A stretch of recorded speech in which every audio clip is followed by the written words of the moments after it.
আসমানে, সামনে আছে টেবিল, আমার দপ্তরটা খালি আমি সামলাই। ডান দিকে অসংখ্য ফেরেশতা দেখুন, বাঁ দিকে অসংখ্য ফেরেশতা, এরা আমাকে হেল্প সহযোগিতা করে। একটা করে রাসূলুল্লাহর সঙ্গে কথা হচ্ছে মেরাজে। আল্লাহ নবী সব শুনছেন।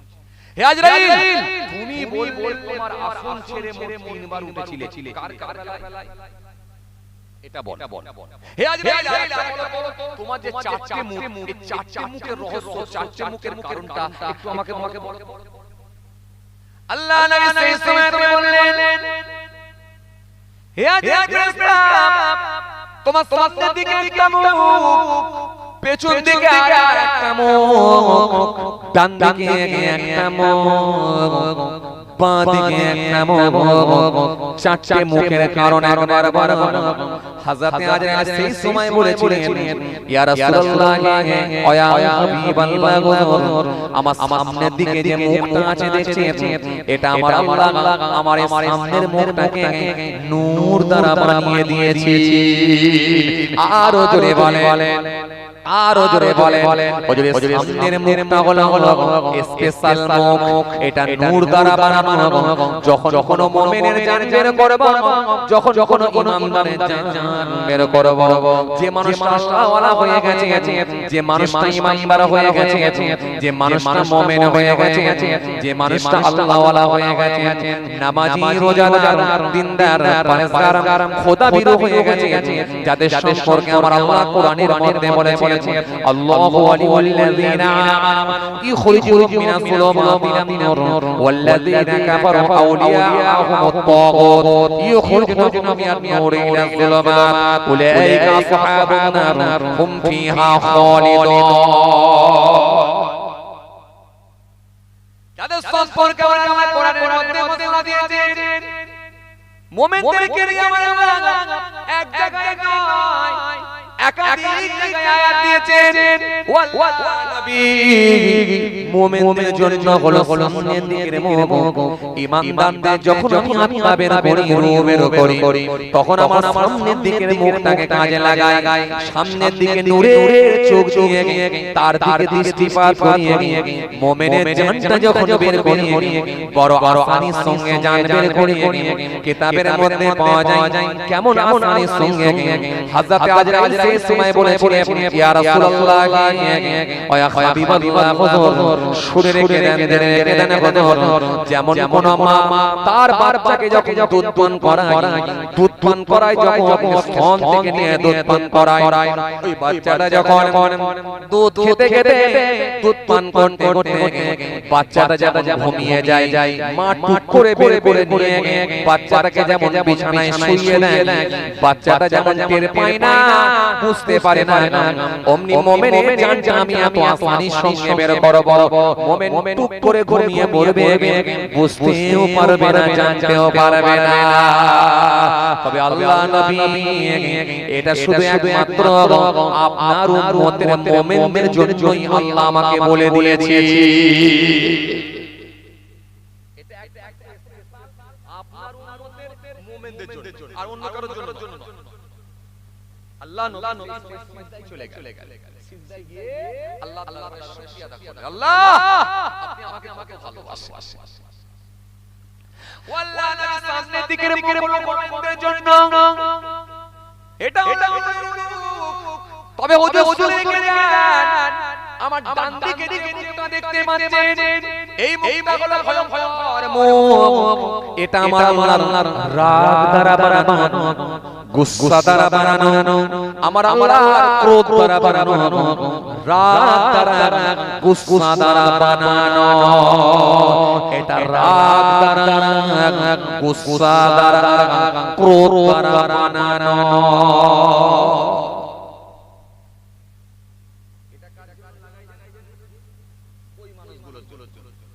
এটা রাগ, গুসা, ক্রোধ, রাগ দ্বারা বানানো, আল্লাহর রাগ। এখানে আমরা যারা বসে আছি, আমাদের রাগ আছে না? মুসলিম তো কিছু বলে না, রাগ আছে না? আছে। এখন মাথায় টুপি দিয়ে বসে আছি ঠিকই, একটু গোলমাল হোক না, কথা বলে। সকাল চার দোকানে আর পাড়ার একটা যুবক এসে বলেছে, বলে কি হয়েছে? তুমি তো বসে বসে চা খাচ্ছ আর পাশে জমিওয়ালা আল ছাড়তে গিয়ে দেখেছো কি করেছে? চেপে দিয়েছে না মাত্র চার তখন চাচার মাথা গরম হয়ে গেল, টুপিটা খুলে খালি পকেটে ভরে নিল, জামাটা খুলে ফেললো, তেরে একটা ক্যাঁচা মারলো, বেঁধে বলে চোখে দেখে কাট। তখন বুঝে যাচ্ছে যে পুরো চাচা বলে কি না রাগ আছে। কথা মনে বোঝে না, পুরো হলে কি হবে রাগ আছে। হ্যাঁ আর খেয়েছে কবে পয়সা দিবে? চাচা মঙ্গলবার এসে দিয়ে। এখন মঙ্গলবার গেছে, বুধবার গেছে, বৃহস্পতিবার গেছে, শুক্রবার গেছে, শনিবার গেছে, রোববার গেছে, সোমবার গেছে, মঙ্গলবার গেছে, ফের বুধবার চলে আসছে। বুধবার দিনে যখন একবার পেয়েছে তখন বুঝে যাচ্ছে দোকানদারের রাগ আছে।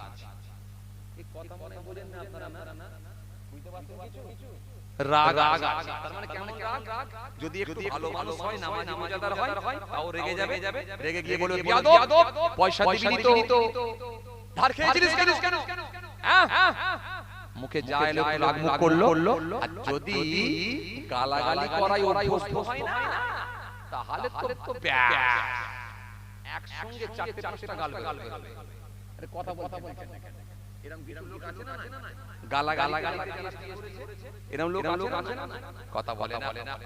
গালাগালি করেছে কিছু লোক আছে জানেন? গালাগালির একটা কোর্স আছে, কোর্স কমপ্লিট করতে হয়। আপনারা মনে বুঝতে পারেন তারা কারা একটু বুঝিয়ে দেবো। শোনে কিছু লোক আছে দেখবেন কারণ ছাড়াই গাল দেয়, কোনো কারণ ছাড়া। ওর মুখে একটা দুটো গাল থাকবে, অন্তত কথা বলতে গেলেও গাল কিছু নাও পায়, অন্তত নিচে জিনিসটার নাম বলবে বারবার। এরা মনে বুঝতে পারিনি আমি। বুঝতে পারছেন? এই লোককে মনে রাখবেন যে গালাগালি কমপ্লিট করে ফেলে। এইজন্য কথাই নাও পায়, অন্তত নিচে জিনিসটার নাম বলবে। তার মানে ও গাল ছাড়া ওই নাম জিনিসের নাম ছাড়া থাকতে পারবে না। এরা হচ্ছে গালাগালি পুরো কোর্স কমপ্লিট করে, পুরো কোর্স যারা কমপ্লিট করে তারাই কথাই বলে। কথা কিছু বুঝতে পারছেন? তাকান আমার দিকে, তাকান। তাহলে ডানদিকের মুখটা ক্রোধ দ্বারা, গুসা দ্বারা, রাগ দ্বারা বানানো। কার রাগ? কথা বলে। কার রাগ? আল্লাহর রাগ। আল্লাহর রাগ আছে না নাই? আছে না নাই? আছে। যদি না থাকতো তাহলে আল্লাহ জাহান্নাম বানালেন কেন? রাগ আছে না নাই? আছে। তবে দয়াটা যেমন বেশি এটা ঠিকই, কিন্তু রাগও আছে। রাগ থাকবে, আল্লাহ ছাড়বে না। দরিনি সময় দিয়েছিলাম অনেক, কাকে? ফেরাউনকে, কিন্তু ছাড়িনি আমি, চুপিয়ে মেরেছি। কথা বলে না। ধরিনি কিন্তু ছাড়িনি কাকে? নমরুদকে। ধরেছি যখন কামড় দিয়ে ওকে মগজ ফাটিয়ে ছেড়েছি। কথা বলে না। একদিন দুদিন তিন দিন নয়, 1700 বছর ছিলাম। আলাম তারা ইলাল্লাযী হাজ্জা ইব্রাহিম ফি রাব্বিহি إذ قال إبراهيم ربي الذي يحيي ويميت يومين فإن الله يأتي بالشمس من المشرق فأت بها من المغرب فبهت الذي كفر والله لا يهدي القوم الظالمين তাফসীর পড়ুন, আপনি পেয়ে যাবেন। কিন্তু ছাড়ি ইবলিস পৃথিবীতে এমন কোন জায়গা নাই যেখানে চিন্তা নাই, সাত আসমানে এমন কোন জায়গা নাই যেখানে চিন্তা নাই। কিন্তু সেই ইবলিস অন্যায় করেছিল কটা? কথা বলে না কটা? একটা কি অন্যায়? আল্লাহ বলেছিল আদমকে সিজদা দাও। মনে আছে তো আপনাদের? নেই এই আওয়াজ সবার আওয়াজ শোনা আছে আপনাদের। আল্লাহ বলে আদমকে সিজদা দাও, আর ইবলিস বলেছিল ওটা আমি পারবো। আমি ছেড়ে দি। থাক, আল্লাহ যদি ফের কোনদিন হয় ইনশাআল্লাহ। ভাই আমার যাই হোক সংক্ষেপ করে দিলাম, কারণ ওই দাঁড়ো ভালো নয়, আর আপনারা কষ্ট হচ্ছে, বেশি রাশি রাখবেও না। ভাইরা আমাকে বলেও বেশি রাশি রাখবে না। যাই হোক আমার জন্য দোয়া করবেন। তাহলে ডান দিকের মুখ কার জন্য? আল্লাহ যদি মওকা দেন ইনশাআল্লাহ হবে। আমার জন্য দোয়া করবেন। ডান দিকের মুখটা বাকি রয়ে গেল আর বাঁ দিকের মুখটা বাকি রয়ে গেল আর পেছন দিকে যাক আল্লাহ যদি ফের কোন মৌকা দেয় ইনশাআল্লাহ।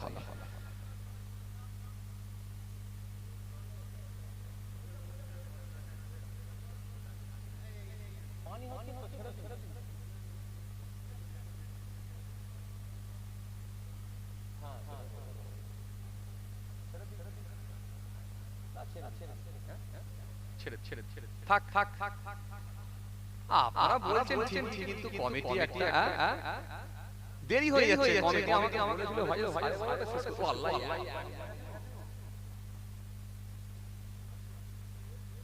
বলেছিল হুজুর 12:30 শেষ করবেন আজকে একটা হয়ে গেছে। যাক সেটা হবে ইনশাআল্লাহ আবার হবে এখন ইনশাআল্লাহ। ডান দিকের মুখ বাঁ দিকের মুখ পেছন দিকের মুখ এটা বাকি রয়েছে আর তিনবার আসন ছেড়ে উঠেছিলেন চার বেলা এটা বাকি তাই তো আল্লাহ যদি ফের সুযোগ দেয় ইনশাআল্লাহ হবে। যাক আমার জন্য দোয়া করবেন আমি আপনাদের জন্য দোয়া কথা বুঝছেন আল্লাহ ফের নিয়ে ইনশাআল্লাহ হবে। আর শোন ছোট্ট করে দাঁড়িয়ে ও ভাই বলেছে কেউ ভাই যে হুজুর দোয়া করে দিতে বলো যাক আপনারা চাইছেন আমি বুঝতে পারছি। ওই ঘুম পেয়ে গেছে বিধি মেরে আসলে বাবা খুব চাপ কথা বলছেন সবাই যাক পরে হবে না পরে হবে ভালো জন্য করছে তাড়াতাড়ি ঘুমাবে বলে ভালো জন্য করছে। আসেন দাঁড়িয়ে সব তারিফ আল্লাহ के लिए है সমস্ত প্রশংসার মালিক রব্বুল আলামিন আল্লাহ। পরে প্রশংসাকার বিশ্ব নবী বিশ্ব রাসূল লাস্ট প্রফেট হযরত নবী মুহাম্মদ মুস্তাফা সাল্লাল্লাহু আলাইহি ওয়াসাল্লাম জিনার সম্মান আল্লাহ রাব্বুল আলামিন সবথেকে বেশি বাড়িয়ে দিয়েছেন। জিনার আগে গোনা নাই পরে গোনা নাই, জিনাকে আল্লাহ রাব্বুল আলামিন বেগুনা মাসুম করেছেন। কোরআন শরীফের মধ্যে সেই মহান আল্লাহ ঘোষণা দিয়েছেন ইয়া আইয়ুহাল্লাযীনা আমানু ইসতাজিবু লিল্লাহি ওয়া লিরাসূল ইযা দাআ يا أيها الذين آمنوا لا ترفعوا أصواتكم فوق صوت النبي ما أتاكم الرسول فخذوه وما نهاكم عنه فانتهوا। কোরআন এক জায়গায় তার হাবিবুল্লাহর সম্মান নিয়ে আল্লাহ রাব্বুল আলামিন বিভিন্ন জায়গায় আলোচনা করেছেন। সেই রাসূলুল্লাহর সম্মান আল্লাহ সবথেকে বেশি বাড়িয়েছেন। আজকে সেই রাসূলকে ভালোবেসে আজকে সেই নবীকে খুশি করার নিয়তে আজকে নবীর কিছু গোলাম নবীর কিছু উম্মত এক জায়গায় জমায়েত আমরা হয়েছি আর কিছু নবীর উম্মতদেরকে দিয়ে আমার আল্লাহ পাক এই সুন্দর মাহফিল করিয়ে নিয়েছেন। মেরা আমার আমাদের সামনে যে মাস অতিবাহিত হয়ে যাচ্ছে এটা হলো রবিউল আউয়াল মাস। বাংলা মাস যেমন 12টা মাস আছে অনুরূপভাবে ইংরেজি মাস সেটাও কিন্তু 12টা আছে আর অনুরূপভাবে আরবিতেও কিন্তু 12টা মাস আছে। ইংরেজি মাস যেমন বছরের শুরু হয় জানুয়ারি দিয়ে, বাংলা মাস শুরু হয় বৈশাখ দিয়ে আর আরবিতে মুহররম মাস দিয়ে আরবি মাস গণনা হয় বা শুরু হয়। যেমন January February March May June July August September চলতে রইল, অনুরূপভাবে বৈশাখ জ্যৈষ্ঠ আষাঢ় শ্রাবণ ভাদ্র আশ্বিন চলতে রইল, অনুরূপভাবে মুহররম সফর রবিউল আউয়াল রবিউল সানি চলতে রইল। তো সুতরাং আরবি মাসের প্রথম মাস হলো মুহররম। এই মুহররম মাসের গুরুত্ব আমরা জানি। এরকম আমরা অনেক সময় আমাদের এলাকায় আমাদের গ্রামে পাশাপাশি গ্রামে আমরা মুহররমের মাসে কিছু দোয়ার মাহফিল করে থাকি। মুহররমের পরে যে মাস আছে সেটা হলো সফর মাস। সফর মাসের গুরুত্ব রয়েছে কারণ আপনারা জানেন রাসূলুল্লাহ সাল্লাল্লাহু আলাইহি ওয়াসাল্লামকে জাদু করা হয়েছিল, বিশ্বনবী সাল্লাল্লাহু আলাইহি ওয়াসাল্লামকে জাদু করা হয়েছিল। আর আল্লাহ রাব্বুল আলামিন যখন আমার নবীকে সিফাত দান করেছিলেন, আমার নবী যখন আরোগ্য পেয়েছিলেন অর্থাৎ সুস্থ হয়েছিলেন, সেটা কিন্তু সফর মাসের শেষ বুধবার। তো সুতরাং এই সফর মাসেরও অনেক কথা আলোচনা আছে। প্রত্যেকটা মাসের কিছু না কিছু গুরুত্ব রয়েছে। এই মাসগুলো নিয়ে যদি আলোচনা করা হয় তবে আমরা বুঝতে পারবো প্রত্যেকটা মাসের কি গুরুত্ব রয়েছে। তো আমাদের সামনে এখন যে মাস চলে যাচ্ছে এটা হলো রবিউল আউয়াল মাস। মূলত রবিউল আউয়াল মাস, এই মাস রাসূলুল্লাহর আগমনের মাস, নবী আসার মাস রবিউল আউয়াল। রবিউল আউয়াল মাসের 12 তারিখ সুবহ সাদেকের সময় আমার রাসূলুল্লাহকে আমার আল্লাহ খুশি হয়ে গিয়ে তার হাবিবুল্লাহকে আমার আল্লাহ পৃথিবীর জমিনে প্রেরণ করেছিলেন। যদিও এটা নিয়ে ইখতিলাফ রয়েছে, মতবিরোধ রয়েছে। অনেকে বলেছেন যে রবিউল আউয়াল মাসের 9 তারিখ, কেউ বলেছেন 9 তারিখ, আবার বলেছেন 12 তারিখ। তবে 12 তারিখের গুরুত্বটা কিন্তু বাড়ানো হয়েছে, তবে কিন্তু অনেকে 9 তারিখ বলেও কিন্তু মত পোষণ করেছেন। তো ভাইরা আমার, বন্ধুরা আমার, সাথী মহব্বতের ভাইরা, তো সে 9 তারিখ হোক আর 12 তারিখ হোক, কিন্তু রবিউল আউয়াল মাস, এতে কোনো সন্দেহের অবকাশ নাই। তো সেই রবিউল আউয়াল মাস আমাদের সামনে দিয়ে অতিবাহিত হয়ে যাচ্ছে। নবী আসার মাস, নবীকে আল্লাহ রাব্বুল আলামিন পাঠিয়েছিলেন সেই মাস। সুতরাং এই মাস যখন আমাদের সামনে এসে পৌঁছে যায়, আমরা এরকম দোয়ার মাহফিল করি। অনেকে আবার নামাজ পড়েন, অনেকে আবার রোজাও রাখেন। কারণ এই মাস তপস্যার মাস, এই মাস জিকিরের মাস, এই মাস আত্মশুদ্ধির মাস, এই মাস ট্রানজাকশনের মাস, এই মাস আল্লাহকে স্মরণ করার মাস, এই মাস তার রাসূলুল্লাহর সঙ্গে কানেকশন তৈরি করার মাস। সেই মাস হলো রবিউল আউয়াল। তো মূলত এই মাস আমাদের সামনে দিয়ে এখন চলে যাচ্ছে, অতিবাহিত হয়ে যাচ্ছে। সেই রবিউল আউয়াল মাস, এই মাসের গুরুত্ব, এই মাসের তাৎপর্য মহান আল্লাহর কাছে অনেক অনেক অনেক অনেক বেশি। তো ভাইরা আমার, বন্ধুরা আমার, সাথী মহব্বতের ভাইরা, সেই মাস আমরা পেয়েছি। তো সেই মাসকে ভালোবেসে, রাসূলুল্লাহকে ভালোবেসে এরকম আমরা দোয়ার মাহফিল করেছি। আমরা কিছু মানুষ এক জায়গায় জমায়েত হয়েছি, এক জায়গায় এসে বসেছি। ভাইরা আমার, বন্ধুরা আমার, সাথী মহব্বতের ভাইরা, মনে রাখতে হবে ভালোবাসা হয় দুই ধরনের। কয় ধরনের? দুই ধরনের। একটা কি? একটা হলো অন্তর থেকে মহব্বত, ভালোবাসা, যেটাকে আমরা আন্তরিকতা বলি। অন্তর থেকে, এই অন্তর থেকে কানেকশন, ভালোবাসা, এটা হচ্ছে অন্তরের মহব্বত। আরেকটা কি? আরেকটা হচ্ছে লোক দেখানো মহব্বত। কথা বুঝতে পারছেন? কিছু অসুবিধা হচ্ছে আপনাদের? হ্যাঁ,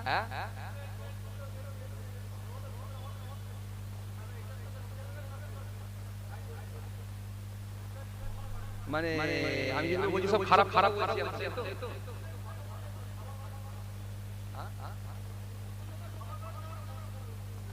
তা আমি তো এখন স্টাডি করি। আপনি আগে ফার্স্ট গিয়ার দেবেন না আগে 5 গিয়ার দেবেন কোনটা?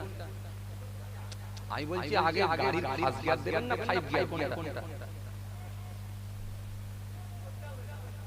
আমার কথা মনে বুঝতে পারেন আপনি না?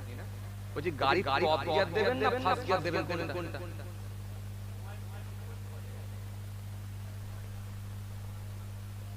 এই তো শুরু করছি, এখন তো শুরুই করি।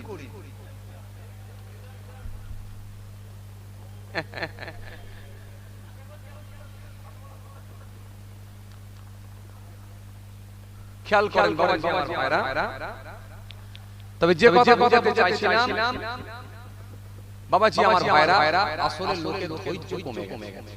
এইটাই ব্যাপার। আমি যেটা দেখছি প্রত্যক্ষভাবে একমাত্র লোকের ধৈর্য চায় দোকানি, বাকি কোনো জায়গায় ধৈর্য থাকে। একটা সেলুনের দোকানে যাক, যদি বলো ভাই আপনারা আছে গো, বলে এই যে চুলটা কাটছি এর পরই দৌড়, দ্যাট অন্য দোকানে, মানে 5টা মিনিট বসে থাকবে। একটা মুদিখানা দোকানে যাক, দুটো খরিদ্দার ছাড়ছে, 3 নম্বরে আপনি পৌঁছেছেন, দাঁড়াবেন না, পালিয়ে যাবেন। একমাত্র সময় দিতে পারে মানুষ, সেটা হচ্ছে চায়ের দোকান, যেখানে আনলিমিটেড কোনো ব্যাপারই নেই। তোমার কটাই উঠছি, কোনো দেখা দেখি থাকে। বাকি সব জায়গায় মানুষের ধৈর্য কমে গেছে। একটা জোহরের নামাতে গেলে 3 রাকাতে সালাম ফিরিয়ে ফেলছে। আরে কথা বলে জোহরের নামাতে গেলে 3 রাকাতে সালাম ফিরিয়ে 3 রাকাতে সালাম ফিরিয়ে দিয়ে মাথা চুলকে বলছে যা আমি 4 রাকাত পড়লাম না 3 রাকাতে সালাম, মানে তার মন অন্যদিকে পড়ে আছে। কথা বুঝতে পারছেন? তার ধ্যান মন অন্য জায়গায়, অন্য জায়গায় না। আসলে প্রত্যেকটা জিনিস মনে রাখতে হবে আমাদের ভালো কাজ যখন করব সেটা ধৈর্য সহকারে আমাদের মন মানসিকতা সব এক জায়গায় নিয়ে চলে আসবে। আমাদের চিন্তাধারাটা অন্যরকম থাকবে। কি রকম থাকবে? আমরা এখন ভালো কাজ করছি, মসজিদে গেছি, আল্লাহর সন্তুষ্টির জন্য গেছি, তাড়াহুড়ো নয়। ওই মন্দিরে দুই রাকাত নামাজ পড়ি পালিয়ে যাব এমনটা না। আমি মসজিদে গেছি আল্লাহর সন্তুষ্টির জন্য গেছি, আস্তে আস্তে ধৈর্য সহকারে নামাজটা পড়ি, রবকে আমি খুশি করার জন্য এসেছি, রব যেন আমার উপর সন্তুষ্ট হয়। সেইভাবে আপনি বলেন তো, আপনি এসডিও সামনে গেলে কত ধৈর্য নিয়ে আপনি থাকবেন, আপনার মধ্যে শিষ্টাচার থাকবে, আদব থাকবে। এসডিও এখানে গিয়ে যদি মুখ দেখায়, একটু লাল চোখ দেখায়, একটু কি বলে মাথা এদিক ওদিক ঘোরায়, তাহলে এখানে অ্যারেস্ট করবে। এটা এসডিও। আমাদের মধ্যে ভয় ভীতি। তো যখন আমরা আল্লাহকে স্মরণ করার জন্য দাঁড়াবো, নামাজে হোক, কোরআন শরীফ হোক, আমরা যখন এরকম রাসূলুল্লাহর মাহফিলে গিয়ে বসবো, অন্তত আমাদের ধৈর্য জানতে হবে, তবে আমরা একটু নিতে পারবো। যাই হোক, আসেন যে কথা আপনাদের বোঝাতে চাইছিলাম, কি বলছিলাম জানো? হ্যাঁ, নবীর ভালোবাসা, মহব্বত।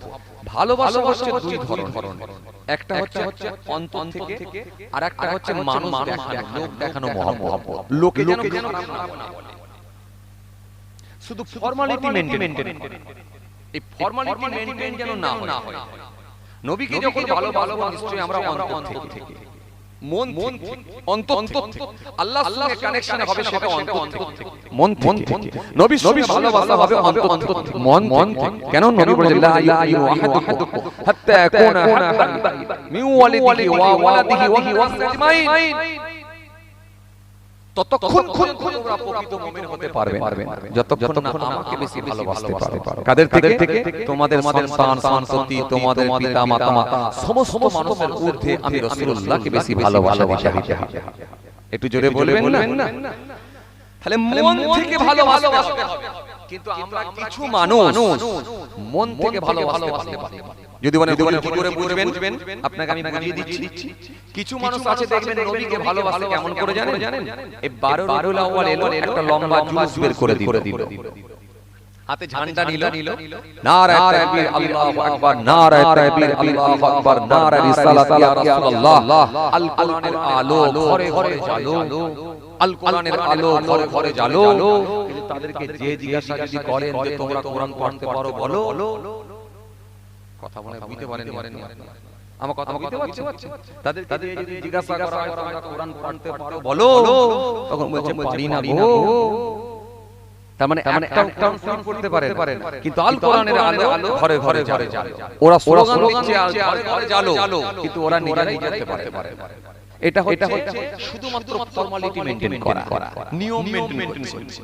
কিছু লোক আছে দেখবেন জি এক ওয়াক্ত নামাজ পড়বেন, আর যেই শবে বরাতের রাত চলে এলো, সাদা পাঞ্জাবি পায়জামা পরে, মাথায় টুপি দিয়ে এত সুন্দর করে খুশবু মেখে এমন ভাবে কায়দা করে যে মসজিদে বসে, আর আসল নামাজি মানে মসজিদে জায়গা পায় না, যেন মনে হচ্ছে কোথা থেকে এসে পৌঁছেছে। কথা বলছেন না কেন? এটা হচ্ছে দেখানো মহব্বত। বুঝতে পারছেন? এতে আমার সঙ্গে নবীর সঙ্গে কোনো কানেকশন থাকতে পারে না। এক মাস রোজা রাখলো না, একদিনও তারাবিতে গেল না, একদিনও রোজা রাখলো না, কিন্তু ঈদের দিনে এত কায়দা করে ফার্স্ট বেঞ্চিতে দাঁড়াবে, ঈদের দিনে এত কায়দা করে ফার্স্ট বেঞ্চিতে দাঁড়াবে, ফার্স্ট কাতারে দাঁড়াবে, যেন 3 মাস রোজা রেখেছে না নিয়েছে। কথা বলছেন না কেন? আরে কথা বলছেন না কেন? এরকম ঘটনা ঘটে কি? আসলে এরা শুধুমাত্র নিয়ম মেইনটেইন করে। আবার এরা বড় কথা বলে যে আমরা বিরাট ধর্ম মানি। এসব ধর্ম মানা হয় না। এটা হচ্ছে মহব্বত। কেমন? কুটুম আপনার বাড়ি এসেছে, কুটুমের সঙ্গে গল্প করে ছেড়ে দিয়ে যাবার সময় গেটের সামনে গিয়ে বলছেন একটু খেয়ে গেলে ভালো হতো। কি বলছে? একটু খেয়ে গেলে ভালো হতো। তো কুটুমটা তখন বুঝতে পারছে, আপনার রিলেটিভ তখন বুঝতে পারছে যে আসলে খাওয়ানোর জন্য বলে না, যাতে করে আমি পালাই ওই জন্যই বলছি, শুধুমাত্র নিয়ম মেইনটেইন করার জন্য গেটের সামনে এসে বলল। আমি 40 মিনিট ধরে গল্প করলাম, এক গ্লাস পানি নিয়ে এসে খাওয়ানো, আর গেটের সামনে যাওয়ার সময় বলছে খেয়ে গেলে ভালো। কথা মনে বুঝতে পারেন, বুঝতে পারছেন? এরকম লোক আছে কাছে। আর যে লোকটা আপনাকে অন্তর থেকে মহব্বত করে সে কোনো কথা শুনবে না। ভাই অনেক দিন পরে দেখা হয়েছে দুপুরবেলা, আমার বাড়িতে এক মুঠো তোমাকে খেতেই হবে। চলো একটা খেতেই হবে, দুপুরবেলা ছাড়বো না। হাত ধরে নিয়ে বসিয়ে দিয়ে ভালো করে ডিম ভাজা যা ঘরে ছিল একটু সঙ্গে সঙ্গে ব্যবস্থা করে অন্তত ডিম ভাজা দিয়ে হলো, ডাল দিয়ে হোক এক মুঠো খেয়ে যাও। ছাড়বো না। এটা হচ্ছে অন্তর থেকে মহব্বত। তো নবীকে যদি মহব্বত করতে হয় তাহলে নবীর সুন্নতের উপরে পাবন্দি করতে হবে আপনাকে। যাদের মুখে দাঁড়ি নেই মুখে দাঁড়ি রাখতে হবে। এক গ্লাস পানি খেলেও সুন্নত মনে করে আপনাকে খেতে হবে। তিন ঢোকে পান করতে হবে, তিন শ্বাসে পান করতে হবে, বসে পান করতে হবে। হ্যাঁ বাম হাতে পান করলে ডান হাতটা নিচে ঠেকাতে হবে। নবীর সুন্নত মানতে হবে, সুন্নত মানতে হবে। আপনি নামাজ পড়বেন, ওযু বানাচ্ছেন, ওযু বানানোর মেসওয়াক করবেন, নবীর সুন্নতটা মানবেন। সমস্ত নবীদের সুন্নাত সমস্ত নবীদের সুন্নাত খুশবু ব্যবহার করা। আপনি নবীর সুন্নাতগুলোকে যদি একটা করে ধরতে পারেন তবে কিন্তু নবী মানা হলো। আল্লাহ মানবেন তবেই মানা হলো যখন আল্লাহর ফরজটা আপনি মেনে নেবেন, ওয়াজিবটা আপনি মেনে নেবেন। আল্লাহ বলেছে নামাজটা তোমাকে পড়তে হবে, আমি পড়ব, তখন আল্লাহ মানা হলো। আর নালে শুধুমাত্র এই জলসা রাতে এসে বসে বললাম, মাথায় টুপি দিয়ে গায়ে একটা জামা পরে এসে বসে বললাম, ব্যাস নামাজ নেই, রোজা নেই, ধর্ম নেই, শরীয়ত নেই, ইসলাম নেই, কিচ্ছু নেই, উজুর ওয়া জানে না, ফরমে ফ জানে না, এখানে এসে বসে হুজুর কাজ করুন হুজুর, সব কোন কানেকশন আপনাকে আগে তৈরি করতে হবে, তবে আপনি সেখান থেকে কিছু নিতে পারবেন। তাই আমার বন্ধুরা আলো করে শুনে রেখে দেন। জি ধর্ম মানলে লাভ কাদের? আল্লাহ নবীর লাভ না, লাভ আমাদের। কাদের? আমাদের লাভ। আমার আল্লাহর কোনো লাভ নাই, কোনো লস নাই। কেন? আমার আল্লাহ আমাদেরকে নামাজ পড়ার নির্দেশ দিয়েছেন, কিন্তু আমাকে নিজেকে নামাজ পড়তে হয়। আল্লাহকে নামাজ হয়, কথা বলে আল্লাহকে নামাজ পড়া লাগে না। তাহলে আল্লাহ নামাজ পড়ে না কিন্তু নামাজ পড়ার নির্দেশ দিয়েছে, তোদেরকে পড়তে হবে। আল্লাহ রোজা রাখে না কিন্তু তোদেরকে রোজা রাখতে হবে, নির্দেশ দিয়েছে। আল্লাহ হজ করতে হয় না কিন্তু আমাদেরকে বলেছে তোদের আওকাত থাকলে হজ করতে হবে। আল্লাহকে যাকাত দিতে হয় না কিন্তু আমাদেরকে বলেছে তোদেরকে যাকাত দিতে হবে, আওকাত থাকলে দিতে হবে। তাহলে করতে নির্দেশ দিয়েছে কাদেরকে? আমাদেরকে। কেন? আমরা গোলাম, আমরা দাস, আমরা গোলাম, আমরা চাকর। যেটা বলবে সেটা মানতে হবে। না মানলে কিন্তু আমরা স্যালারি পাবো না। স্যালারিটা কি? টাকা না। ইন্নাল্লাযীনা আমানু ওয়া আমিলুস সলিহাত কানাত লাহুম জান্নাতুল ফিরদাউসি নুজুলা। নিশ্চয় যারা ঈমান এনেছে এবং পৃথিবীর জমিনে সৎ কাজগুলো করেছে তাদের জন্যই রয়েছে আমার জান্নাত, জান্নাতুল ফিরদাউস। একটু সুবহানাল্লাহও বলবেন না? জোরে বলবেন না একটু? ভাইরা আমার যে তাহলে আল্লাহ বলেছে তোমরা যদি আমার হুকুমকে মেনে নাও নিশ্চিতভাবে আমি আল্লাহ তোমাদেরকে পুরস্কৃত করব, নিশ্চিতভাবে তোমাদেরকে আমি আল্লাহ আমার জান্নাত দিয়ে দেব। আমি তো তোমরা তো গোলাম, আমি মনি, আমার হুকুম তোমাদের মানতে হবে। সাধারণভাবে দেখেন আপনি যে গ্যারেজে কাজ করছেন, যে কারখানায় কাজ করছেন, আপনি যার আন্ডারে আছেন তার হুকুম আপনাকে মানতে হবে। কেন? নালে মাসে আপনি টাকা পাবেন। আর জমিন আসমানের মালিক আপনাকে যে অর্ডার করবে, আমাকে যে অর্ডার করবে, আমাদেরকে যে অর্ডার করবে সেটা মানতে হবে কি না? জমিন আসমানের মালিক, সব কিছুর মালিক তিনি, যেটা আপনাকে আমাদেরকে অর্ডার করবে এটা মানতে আমরা বাধ্য। কেন? আমাদের নিয়ামত দিয়ে ভরিয়ে দিয়েছে। কথা বলেন ঠিক কি না? আল্লাযী জাআলা লাকুমুল আরদা ফিরাশাও ওয়াস সামাআ বিনাআ ওয়া আনজালা মিনাস সামাই মাআন ফাআখরাজা বিহি মিনাস সামারাতি রিজকান লাকুম ফালা তাজআলু লিল্লাহি আনদাদা ওয়া আনতুম তা'লামুন। বান্দা তোদেরকে আমি এই যে আকাশ থেকে বৃষ্টি হচ্ছে, একভাবে চলছে, কয়েকদিন ধরে বৃষ্টি হচ্ছে। আচ্ছা বলুন তো এটা যদি কোনো মানুষ দিত কি করতাম আমরা? এখানে কমিটি ছিল তো বলেন কথা বলে না, একটু কিছু বলছেন না কেন আপনারা? যখন জিজ্ঞাসা করবে একবার দুবার বলেন। এটা যদি কোনো মানুষ দিত, যদি মানুষ দেওয়া হতো, মানুষের দেওয়া যদি বৃষ্টি বর্ষণ হতো তাহলে আমাদের এখানে কমিটির ছেলেরাই কি করতে পারবে? পুরো দপ্তর ঘেরাও করতো না যে ভাই আমাদের জলসা আজকে দিনও পানি দিবি? আরে কথা বলে না সব বোনাস কথা বলছে না কেন বলবে কি বলবে না এলাকার লোক কি বলতো ভাই আজকের দিনও এই কন্টিনিউ দুদিন ধরে একভাবে পানি দিবি। বাচ্চারা স্কুল যেতে পারছে না, বুড়ো লোকেরা কি বলে আমাদামা বাজারে চা খেতে যেতে পারছে না, এলাকায় সব সময় প্যাচ করছে, কাদা হয়ে যাচ্ছে। তোর কি কাণ্ড নেই? এই দুদিন ধরে একভাবে পানি বলতাম না। আরে কথা বলে না ফের বলতাম না। কিন্তু মালিক দিয়েছে, আল্লাহ দিয়েছে, চুপ করে সব মাথা পেতে মেনে নিয়েছি। জানছি বাজে কমেন্ট করলে, নেগেটিভ কমেন্ট করলে লাভ হবে না, আমি গুনাহগার হয়ে যাব। আর পজিটিভ তো কমেন্ট করতেই হবে। আল্লাহ যেটা করেন ভালোর জন্যই করে, মাথা মেরে দিতে হবে। এটা আমরা মেনে নিয়েছি। এই কয়েকদিন আগে আমাদের জানা আছে 43-44 ডিগ্রি তাপমাত্রা, কি কঠিন বলেন তো। এটা যদি কোনো মানুষ দিত কি করতাম? হয়ে যাচ্ছে। বুড়ো লোকেরা মৃত্যুবরণ করেছে অনেক। আপনি বলেন তো অনেক স্ট্রোক হয়ে মারা গেছে, কি করতাম? দপ্তর কি ঘেরাও করতাম। 43-44 ডিগ্রি করে তাপমাত্রা, গরম এইভাবে দিনের পর দিন ঘেরাও করতাম। কিন্তু আল্লাহ দিয়েছে, মালিক দিয়েছে, স্রষ্টা দিয়েছে, গোটা পৃথিবী চুপ। যেখানেই হোক না কেন চুপ, কারোর কোনো শব্দ করার কথা নাই। এটা হলো মনি, স্রষ্টা, সৃষ্টিকর্তা, মালিক, তিনি দিচ্ছে, মাথা পেতে মেনে নিয়েছে। জোরে বলতে পারেন না? তাই তিনি বললেন, বান্দা তোরা আমার গোলাম, আমি যা দিই সেটা তোদের জন্য ভালোর জন্যই দিই, আর আমি তোদেরকে নিয়ামত দিয়ে ভরিয়ে রেখেছি। তোরা কেন আমাকে অস্বীকার করবি?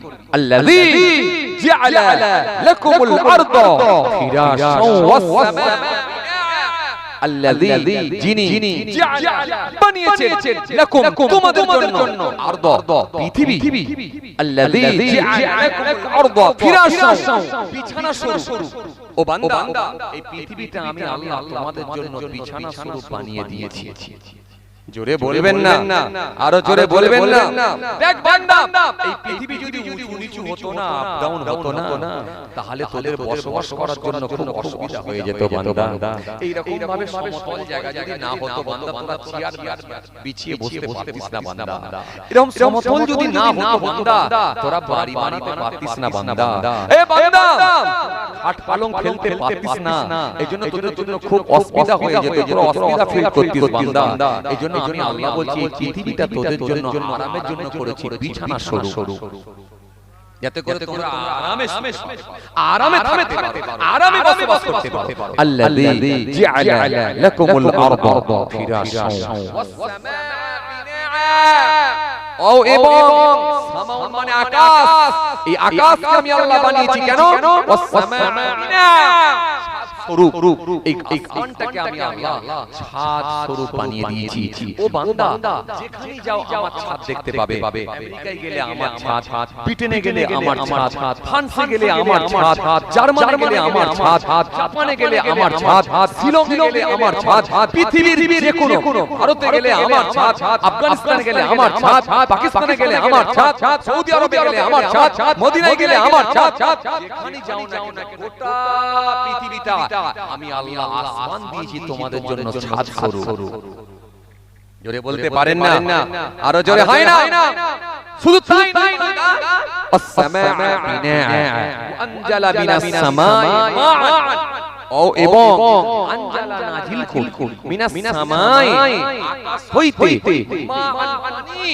এই যে পানি, আকাশ থেকে আমি আল্লাহ তোমাদের জন্য বৃষ্টি বর্ষণ করি, পানি দিই। এই ছাদ থেকে আমার পানি আনি। জোরে বলতে পারেননি? খুশি মনে হয় না? এই দেখেন ছোট্ট একটা প্যান্ডেল করেছেন, আপনারা কতগুলো খুঁটি লেগেছে, আগে বললে বুঝতে পারবেন। দেখেন খুঁটি যদি না দেওয়া হয় স্ট্রাকচার তৈরি করতে পারবেন না। অথচ গোটা পৃথিবীতে আসমানকে দিয়ে পুরো আসমানকে আমার ছাদ সাজিয়ে দিয়েছেন, বানিয়ে দিয়েছেন, উইদাউট পিলার, উইদাউট খুঁটি, উইদাউট রড ছাড়া, খুঁটি ছাড়া, পিলার গোটা আসমান দাঁড় করিয়ে রেখেছে কে? জোরে বলতে পারেন না?